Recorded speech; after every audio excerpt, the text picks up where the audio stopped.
Have you ever dropped a ball and wondered why it always falls down? That's gravity at work.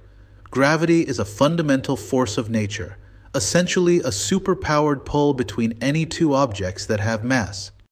When we talk about gravity, we're usually talking about the enormous pull of the Earth. It's the reason why you stay firmly planted on the floor instead of floating away.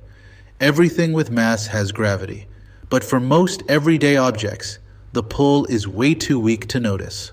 It's kind of amazing to think that gravity is working even though nothing is touching you.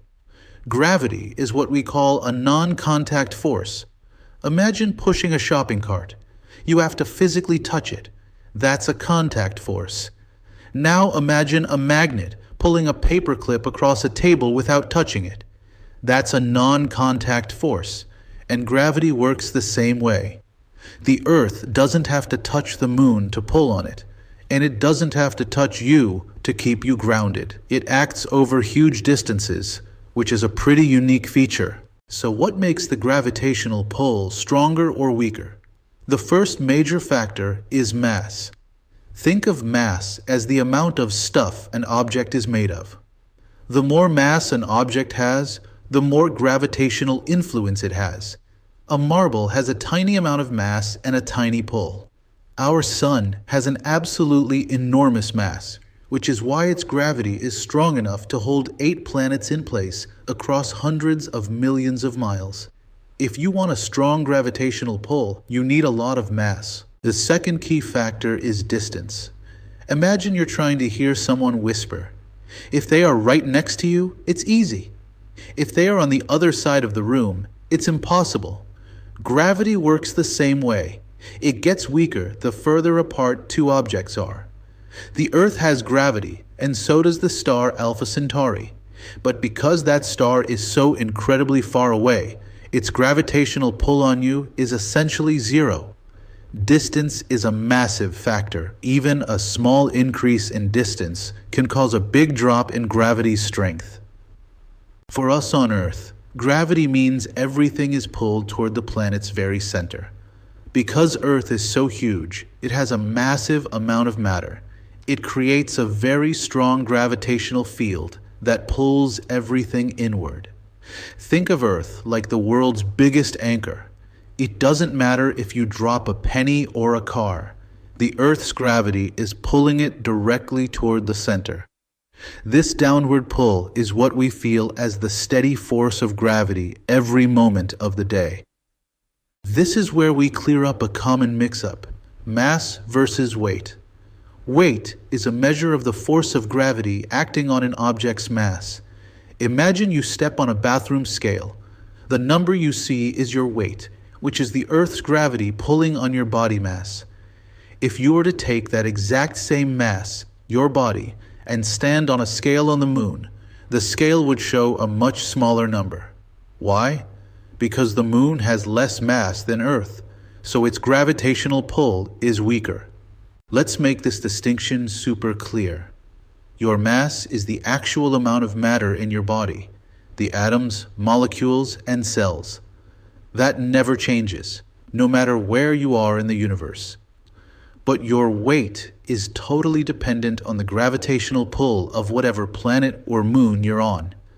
If you weigh 120 pounds on Earth, you would only weigh about 20 pounds on the moon. Your body hasn't changed, but the force of gravity acting on it has. Gravity isn't just about things falling down. It's the glue of the cosmos. Look up at the sky, and you see the sun. That massive star dominates our entire system because of its gravity. The sun's gravitational pull is so powerful that it keeps all 8 planets, from tiny Mercury to giant Neptune, locked into their fixed paths or orbits. If the sun suddenly disappeared, the planets wouldn't just stop.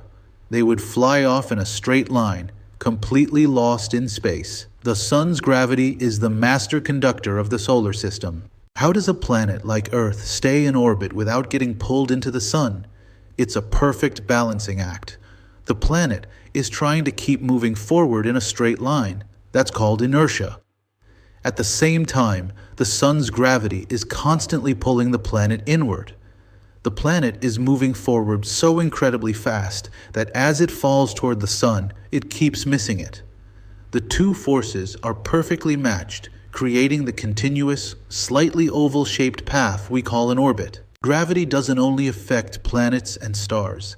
It creates ocean tides right here on Earth. The moon, though much smaller than the sun, is very close, so its gravity pulls on our planet. This pull is especially noticeable on the oceans. The water on the side of Earth facing the moon, it's pulled into a bulge. That's a high tide. There's also a bulge on the opposite side. As the Earth rotates, coastal areas move through these bulges, causing the regular cycle of high and low tides. Sir Isaac Newton formalized this concept with the universal law of gravitation. The key word is universal. It means every mass in the universe attracts every other mass. It doesn't matter if you're talking about the Earth and the Moon, or two galaxies colliding, or even you and the apple on your desk. Gravity is always at work. The math is complex, but the idea is simple. Everything is pulling on everything else all the time. If the universal law says everything attracts everything else, why don't you feel yourself being pulled toward your textbook or your friend across the room? That's back to the role of mass. While that attraction is technically happening, the mass of your book and your friend is so tiny compared to the enormous mass of the Earth. Earth's pull is completely overwhelming, drowning out the tiny gravitational forces of smaller objects. It's like trying to hear a single whisper at a massive rock concert. Have you ever heard the expression in a free fall? An object is in free fall when gravity is the only force acting on it. If you could drop a bowling ball and a feather in a giant airless vacuum chamber, they would hit the ground at the exact same moment. That's because gravity gives all masses the same rate of acceleration. It's air resistance, the air pushing up on the feather, that makes them fall differently here on Earth. This was proven on the moon when an astronaut dropped a hammer and a feather at the same time. When we say gravity causes objects to fall, we mean it causes them to accelerate. Acceleration is just a fancy way of saying an object's speed is increasing. Near the Earth's surface, gravity accelerates everything at a rate of about 9.8 meters per second every second. So if a ball starts at 0 speed, after 1 second, it's moving at 9.8 meters per second. After 2 seconds, it's going almost 20 meters per second. Gravity is constantly increasing the speed of a falling object. We often talk about gravity in terms of a gravitational field. Think of a gravitational field like an invisible aura surrounding any object with mass. If you put another mass inside that aura, it will be pulled toward the center. Scientists draw these fields using imaginary lines pointing inward. The closer you are to the object, the more densely packed those lines are, and the stronger the field is. This field is the way we visualize the space where an object's gravitational influence is actively working. The principles of gravity are what make modern technology possible. Think about all the artificial satellites we have in orbit for GPS, weather forecasting, and TV signals. They are all using the same balance of forces that keeps the Earth orbiting the Sun. These satellites are launched with massive speed, and once they hit their target height, the Earth's gravity catches them and pulls them into a stable orbit. They are forever caught in that delicate dance between their forward motion and Earth's inward pull. It might sound strange, but an astronaut in orbit is actually constantly falling. When you see videos of astronauts floating, they aren't escaping gravity. They and their spaceship are falling around the Earth at a very high speed. Because the ship and the astronauts are falling together, the astronauts feel like they are floating or weightless. The gravity is definitely still there. In fact, it's what keeps them from flying out into space. If you look at the biggest picture possible, gravity is the force that built the universe. In the beginning, the cosmos was mostly clouds of gas and dust. Gravity was the engine that pulled all that material together. It condensed small clumps into planets and huge amounts of gas into stars. Our Sun, Earth, and entire Milky Way galaxy are all massive structures held together by the collective power of gravity.